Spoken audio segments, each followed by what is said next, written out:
Business එකක් පටන්ගන්නවා කිව්වම ගොඩක් අයගේ ඔළුවට එන්නේ එක්කො ඇඳුම් කඩයක් නැත්තම් කෑම කඩයක් නේද. හැමෝම කරන දේවල් කරලා අද කාලෙ ගොඩයන්න අමාරුයි. අන්න ඒ නිසයි මම තීරණය කළේ සාමාන්‍ය රාමුවෙන් පිට පැනලා ලංකාවේ කවුරුත් තවම හිතලවත් නැති. හැබැයි අනාගතයට සුපිරියටම ගැලපෙන අලුත් බිස්නස් අයිඩියා පහක් ගැන සම්පූර්ණ විස්තර සහිතව ඉතාම සරල විදිහට ඔයාට කියල දෙන්න. මේ බිස්නස් පහ තවමත් ප්‍රසිද්ධ වෙලා නැති නමුත් මිනිස්සුන්ට අවශ්‍ය වෙන කවුරුත් පටන්ගන්න කලින් ඔයාට පටන්ගන්න පුළුවන් ප්‍රායෝගික ව්‍යාපාර අදහස් පහක්. මේ අදහස් පහෙන් එකක් හරි ඔයාගේ ජීවිතය සම්පූර්ණයම වෙනස් කරන්න ඉඩ තියෙනවා. ඒ නිසා වීඩියෝ එක කිසිම තැනක් ස්කීප් නොකර අන්තිම වෙනකම් බලන්න. ඒ වගේමයි ඉස්සරටත් මේ වගේ සුපිරි බිස්නස් අයිඩියස් ඔයාගේ ළඟටම ගෙන්න ගන්න ඕනි නම් අපේ අලුත් මග YouTube නාලිකාව සබස්ක්‍රයිබ් කරලා තියාගන්න අමතක කරන්න එපා. මතක තියාගන්න අනිවාර්යෙන්ම ඒක ඔයාගේ ජීවිතයට කරන ලොකු ඉන්වෙස්ට්මන්ට් එකක්. හරි, අපි වැඩි කතා කරන්නේ නැතුව අපේ ලිස්ට් එකේ පළවෙනි අයිඩියා එක බලමු. අපේ ලිස්ට් එකේ පළවෙනි අයිඩියා එක තමයි AI ඩිජිටල් ලෙගසි සර්විස් එකක් කරන එක. එක පාරටම කියනකොට මොකක්ද ඒ කියලා හිතුණා නේද? බය වෙන්න එපා, අපි මේ බිස්නස් එක කරන විදිහ ගැන ඉතාම සරලව ඉගෙන ගමු.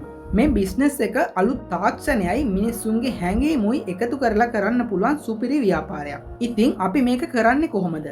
මේ බිස්නස් එකේදී වෙන්නේ මොකද්ද? සරලවම කිව්වොත් කෙනෙක් ජීවතුන් අතර ඉන්නකොට එයාගේ කටහඬ, කතා කරන විලාසය, එයාගේ මතකයන් සහ ජීවන අත්දැකීම් එකතු කරලා AI තාක්ෂණය පාවිච්චි කරලා ඩිජිටල් ඇවට කෙනෙක් හදනවා. මේකින් වෙන්නේ ඒ පුද්ගලයා නැති කාලෙක වුණත් එයාගේ දරුවන්ට, මුණුබුරන්ට, මිනිබිරියන්ට තමන්ගේ ආච්චි සීයා එක්ක ඇත්තටම කතා කරනවා වගේ වීඩියෝ කෝල් එකකින් හරි මැසේජ් එකකින් හරි අදහස් හුවමාරු කරගන්න පුළුවන්. ඔයාට හිතෙන්න පුළුවන් මේක කොහොමද ප්‍රායෝගිකව බිස්නස් එකක් වෙන්නේ කියලා. අද කාලේ මිනිස්සු තමන්ගේ ආදරණීයන්ගේ මතකයන් සදාකාලිකව රැකගන්න ඕනෙම මුදලක් වියදම් කරන්න ලෑස්ති. ඉතින් ඔයාට පුළුවන් මේ සේවාව සපයන ස්ටුඩියෝ එකක් හෝ ඔන්ලයින් ප්ලැට්ෆෝම් එකක් පටන් ගන්න. මුලින්ම මේ පුද්ගලයාගේ පැය ගානක වීඩියෝ සහ ඕඩියෝ රෙකෝඩ් එකතු කරගෙන එයා වගේම හිතන එයාගේ කටහඬින්ම කතා කරන ඩිජිටල් කොපියක් හදාගන්නවා. ඊට පස්සේ ඒ දත්ත සේරම ඉතාම සුරක්ෂිතව ක්ලවුඩ් එකක සේව් කරලා තියාගන්නවා. මේකින් සල්ලි හොයන ක්‍රම දෙකක් තියෙනවා. එකක් තමා මේ ඇවට එක මුලින්ම නිර්මාණය කරගන්න ගාස්තුව. ඉතින් ඉතුරු ක්‍රමේ තමා මේ ඩිජිටල් මතකය අවුරුදු ගානක් සුරක්ෂිතව පවත්වගෙන යන්න පවුලේ අයගෙන් මාසිකව හෝ වාර්ෂිකව අය කරන ගාස්තුව. ඒ වගේම පවුලේ අයට විශේෂ දවස්වලට, උදාහරණයක් විදිහට උපන්දිනවලට, සංවත්සරවලට මේ මියගිය කෙනාගේ කටහඬින්ම සුබ පැතුම් පණිවිඩයක් හෝ කෙටි පණිවිඩයක් ඔටෝ ජෙනරේට් වෙලා එන විදිහට ප්‍රීමියම් පැකේජ් එකක් හදලා දෙන්නත් පුළුවන්. ලංකාවේ විතරක් නෙවෙයි මුළු ලෝකෙම මේ වගේ බිස්නස් එකක් කරන්නේ ඉතාම අතලොස්සක් විතරයි. ඒ නිසා කවුරුත් කරන්න කලින් මේ වගේ අනාගතයට ගැලපෙන අදහසක් ආරම්භ කරලා ඒක ඔයා සෝෂල් මීඩියා එක තුල විස්තර කරලා දුන්නොත් ඔයාගේ අලුත් කස්ටමර්ස්ලා හදාගන්න එකට ඒක ලොකු උදව්වක් වෙනවා. ඉතින් අවසන් වශයෙන් කියන්න තියෙන්නේ මේ වැඩේ කරන්න ඔයාට අනිවාර්යයෙන්ම මේ පිළිබඳ විශේෂ දැනුමක් අවශ්‍ය වෙනවා. එහෙම නැත්නම් ඔයාට මේ වෙනුවෙන් සැලකිය යුතු මුදලක් ඉන්වෙස්ට් කරන්න පුළුවන් නම් පරිගණක තාක්ෂණය සම්බන්ධ දැනුමක් ඇති සේවකයෙක් වුණත් ඔයාට හයර් කරන්න පුළුවන්. ඊළඟට අපේ ලිස්ට් එකේ තියෙන්නේ හැමදාටම ඉල්ලුම තියෙන හැබැයි ගොඩක් අය කරන්න හිතන්නේ නැති සුපිරි බිස්නස් එකක්. ඒක තමයි ප්‍රොෆෙෂනල් ජල ටැංකි පිරිසිදු කිරීමේ සේවාවක් ආරම්භ කිරීම. අද කාලේ ලංකාවේ හැම ගෙදරකම, ඔෆිස් එකකම, ඇපාර්ට්මන්ට් එකකම වගේ මේ ජල ටැංකි පාවිච්චි කරනවා. හැබැයි ඔයා හිතන්න මේ ටැංකිය ඇස්සේ කොච්චරනම් කෘමීන්, මඩ, පාසි, ඒ වගේම ලෙඩ රෝග හදන බැක්ටීරියා පිරීලා තියෙනවද කියලා. ගොඩක් මිනිස්සු මේ වතුර බිව්වට නෑවට අවුරුදු ගාණක් යනකම්ම තමන්ගේ ගෙදර තියෙන ජල ටැංකිය සුද්ධ කරන්නේ නෑ. මොකද ඒක කරන්න අමාරු, කම්මැලි වගේම වෙලා යන වැඩක් නිසා. අන්න ඒ ප්‍රශ්නයට විසඳුමක් දෙන එක තමයි මේ බිස්නස් එකේදී කරන්නේ. මේකෙදී අපි කරන්නේ නිකම්ම බාල්දියක් කොස්සක් අරගෙන ගිහින් ටැංකිය හොදන එක නෙවෙයි. ඔයා මේක ප්‍රොෆෙෂනල් සර්විස් එකක් විදිහට කරන්න ඕනි. මේකට අපිට ඕනි වෙන්නේ ටැංකියේ තියෙන මඩ වතුර අදින්න පුළුවන් පොඩි පම්ප් එකක්, ටැංකිය ඇතුලේ තියෙන පාසි සහ ගල් සෙවල වගේ දේවල් ලේසියෙන්ම සුද්ධ කරන්න පුළුවන් හයි ප්‍රෙෂර් ගන් එකක්, ඒ වගේම වතුර පිරිසිදු කරන්න පාවිච්චි කරන සෞඛ්‍ය ආරක්ෂිත කෙමිකල් වර්ග කිහිපයක්. මේ උපකරණ ගන්න ලොකු මුදලක් යන්නේ නැහැ. හැබැයි ඔයාගේ සේවාව ඊටාම පිරිසිදුව යුනිෆෝම් එකක් එහෙම ඇඳලා ක්‍රමවත්ව කරනකොට පාරිභෝගිකයාට ඔයා ගැන ලොකු විශ්වාසයක් ඇති වෙනවා. මේ බිස්නස් එකේ තියෙන වටිනාම දෙයක් තමයි අපිට එක කස්ටමර් කෙනෙක්ට දිගින් දිගටම සේවාව සපයන්න පුළුවන්.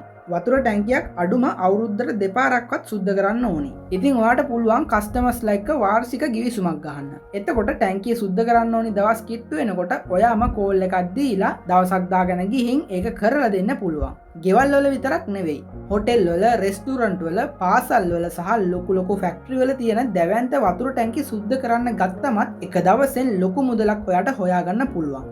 මේ බිස්නස් එක මාකට් කරන්න තියෙන ලේසිම ක්‍රමය තමා කලින් වගේම සෝෂල් මීඩියා පාවිච්චි කරන එක. ඔයා ටැංකියක් සුද්ධ කරන්න කලින් ඒක ඇතුලේ තිබ්බ අපිරිසිදුකමයි සුද්ධ කළාට පස්සේ ඒක ඇතුලේ තියෙන පිරිසිදුකමයි ලස්සන වීඩියෝ කරලා Facebook නැත්නම් TikTok දැම්මොත් මිනිස්සු තමන්ගේ ගෙදර තියෙන ටැංකිය ගැනත් බය වෙලා ඔයාට දිගින් දිගටම කෝල් ගන්න පටන් ගන්නවා. ලංකාවේ තාම මේ වගේ ප්‍රොෆෙෂනල් සේවාවන් කරන්න ඉතාම සීමිත පිරිසක් නිසා ටිකක් මහන්සි වුණොත් ඔයාට මේකෙන් ඉක්මනින් ලොකු බ්‍රෑන්ඩ් එකක් හදාගන්න පුළුවන්. අපේ ලිස්ට් එකේ 3 වෙනි අයිඩියා එක තමයි තාක්ෂණයෙන් මිදුණු නවාතැන්පලක්. මේක අද කාලේ ලෝකේ තියෙන ලොකුම ප්‍රශ්නයකට දෙන්න පුළුවන් සුපිරි විසඳුමක්. ඔයා පොඩ්ඩක් හිතන්න අද උදේ ඇහැරුණ වෙලාවේ ඉඳන් රෑ වෙනකන් අපි හැමෝම කරන්නේ මොකද්ද? එක්ක TikTok, එහෙම නැත්නම් Facebook, Instagram, එහෙම නැත්නම් WhatsApp message, email check කරනවා. ඉතින් මේ තාක්ෂණයෙන් හෙම්බත් වෙලා ඉන්න මිනිස්සුන්ට දින කීපයක් ෆෝන් එක, ලැප්ටොප් එක, ඉන්ටර්නෙට් ඔක්කොගෙම වෙන් වෙලා සෝබාදහමත් එක්ක නිදහසේ ඉන්න අවස්ථාවක් හදලා දෙන එක තමයි අපි මේ බිස්නස් එකෙන් කරන්නේ. මේ ව්‍යාපාරය ප්‍රායෝගිකව කරන්න ඔයාට ලොකු හෝටලයක්ම තියෙන්න ඕනි නෑ. ඔයාට පුළුවන් කිතුල්ගල, ඇල්ල, නුවරඑළිය හෝ දෙනියාය වගේ ලස්සන නිස්කලංක පරිසර තියෙන කැම්පින් සයිට් එකක් හරි ගම්බදව තියෙන එකෝ රිසෝට් එකක් හරි එක්ක එකතු වෙලා දවස් 2-3ක කැම්ප් එකක් ප්ලෑන් කරන්න. ඉතින් මෙතන තියෙන ප්‍රධානම දේ තමයි මේ කැම්ප් එකට එන අය ඇතුළු වෙනකොටම එයාලගේ ස්මාර්ට්ෆෝන්, ඩිජිටල් ගැජට් ඔක්කොම ඔයාලා බාර ගන්න ඕනි. ඊට පස්සේ ඒ දවස් කිහිපය ඇතුළත එයාලත් එක්කම යෝගා, භාවනා, කැලේ ඇවිදින්න යන එක, රැට තරු බලන එක, මැටි බාණ්ඩ හදන එක වගේ දේවල් කරන්න පුළුවන්. ඒ වගේමයි කුරහන් ගලක කුරහන් අඹරලා ඒ පිටි වලින් හැලපයක්, තලපයක් වගේ දෙයක් හදාගෙන කන විදිහ, වී ටිකක් වනේ දාලා කොටලා හාල් ටිකක් අරගෙන ගමේ රසට පොලොස් ඇඹුලක් එක්ක ඒක රස බලන එක, ගමේකමත් එක්ක එකතුණු වෙනත් ස්වභාවික ක්‍රියාකාරකම් වගේම රැට ගිනි මැලයක් වටේට එකතු වෙලා සින්දුවක් කියන්න, කතා කරන්න අවස්ථාවක් හදලා දෙන්න ඔයාට පුළුවන්. මේ හැමදේම කරද්දී ප්‍රධානම දේ තමා 100%ක්ම ඩිජිටල් ලෝකයෙන් ඒ අයව ඈඩ් කරන්නයි මේ දේවල් කරන්න ඕනි. ඉතින් අපි මේකෙන් සල්ලි හොයන්නේ කොහොමද? අද කාලේ ලොකු IT කම්පැනි වල වැඩ කරන අය, බිස්නස් කරන අය, ඉහළ මට්ටමේ රස්සාවල් කරන අය වගේ කට්ටිය තමන්ගේ මානසික සුවය වෙනුවෙන් වියදම් කරන්න පැකිලෙන්නේ නැහැ. ඉතින් ඔයාට පුළුවන් කෑම බීම, නවාතැන් සහ මේ හැම ක්‍රියාකාරකමක්ම එක්ක එක පුද්ගලයෙක්ගෙන් හොඳ පැකේජ් ගාස්තුවක් අය කරගන්න. ඒ වගේම ලොකු කම්පැනි වලට කතා කරලා ඒ අයගේ මානසික සුවතාව වෙනුවෙන් මේ වගේ වැඩසටහන් ඔයාට පවත්වන්න පුළුවන්. ඉතින් අපිට මේ බිස්නස් එක මාකට් කරන්නත් හරිම ලේසියි. ෆෝන් එකක් නැතුව මිනිස්සු කොච්චර සතුටින් නිදහස්ව පරිසරය විඳිනවද කියලා පෙන්වන ලස්සන වීඩියෝ ක්ලිප් ටිකක් එකතු කරලා ඔයා සෝෂල් මීඩියා වලට දැම්මොත් හැමතිස්සෙම කාර්යබහුල ජීවිත ගත කරන මිනිස්සු මේවට ඇදිලෙන්නේ નિરાයාසයෙන්. ලංකාවේ සංචාරක ව්‍යාපාරයේ ඇතුලේ තාම කවුරුත් හරියට අත ගහලා නැති මේ වගේ කන්සෙප්ට් එකකට ඔයාට තාම අත ගහන්න පුළුවන්. ඉතින් මේ වගේ දෙයක් පටන් ගත්තොත් ඔයාට ඉතා සාර්ථක ව්‍යාපාරයක් පටන් ගන්න එක අමාරු වැඩක් වෙන්නේ නැහැ. අපේ ලිස්ට් එකේ 4 වෙනි අයිඩියා එක තමයි වැඩිහිටි පුද්ගලයන් උදෙසා තාක්ෂණය සම්බන්ධ මඟ පෙන්වීම සිදු කිරීම.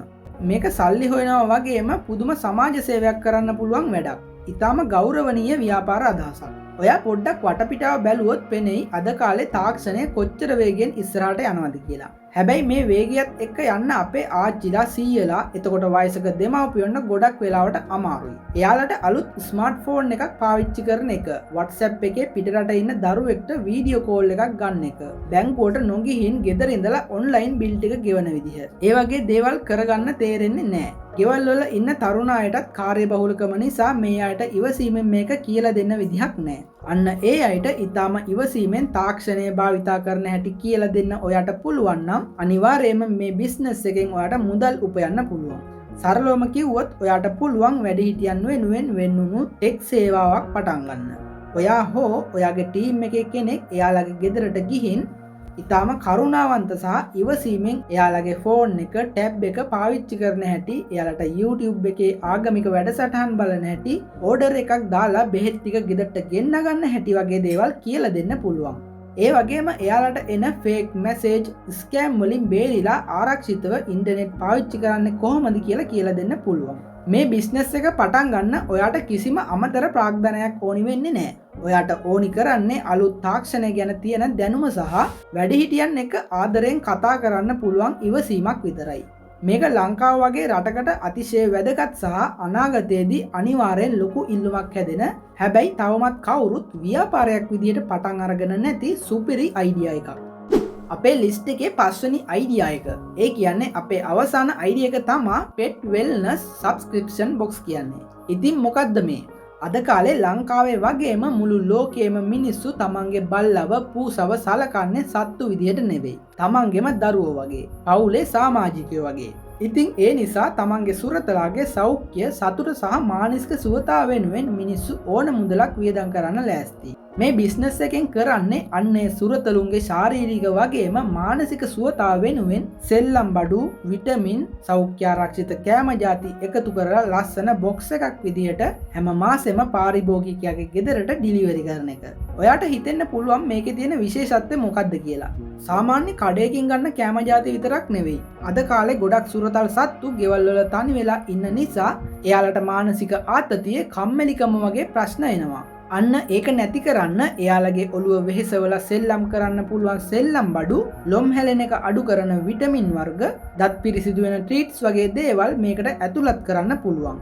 වැදගත්ම දේ තමා කස්ටමර් කෙනෙක් මේ සේවාව මිලදී ගන්නකොට එයාගේ සතාගේ වයස, බර, බ්‍රීඩ් එක වගේ දේවල් අනුව ඔයාගේ බොක්ස් එක කස්ටමයිස් කරලා දෙන්න පුළුවන්. බේසික් පැකේජ්, ප්‍රීමියම් පැකේජ් විදිහට මිල ගණන් කිහිපයක්ම මේකෙදි වඩා හඳුන්වලා දෙන්න පුළුවන්. මේ බිස්නස් එක සෝෂල් මීඩියා ඇතුලේ මාකට් කරන්න ඉතාම ලේසි.